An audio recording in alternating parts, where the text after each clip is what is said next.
Forged during hard economic times, By the Bucket and Gilbert owner Ed White feels that he's found the recipe not only to survive, but to succeed.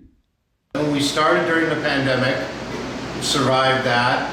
It's been a rough summer, just the economy and everything, but we're holding strong, and I see us being here for quite a long time. So how has By the Bucket succeeded, whereas so many others have failed? According to Ed, the secret sauce is all about the homemade feel.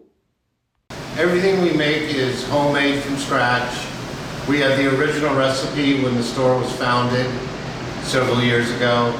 And then we're a mom and pop shop. We try to serve very consistent, comfort food.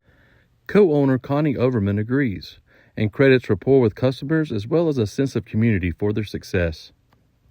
We've learned so much just progressing as we go along, learning from mistakes, little ones here and there, and we've just gotten stronger. And I just love the rapport that we have with our guests, and it's become like family actually to us. So I feel very, very fortunate and blessed.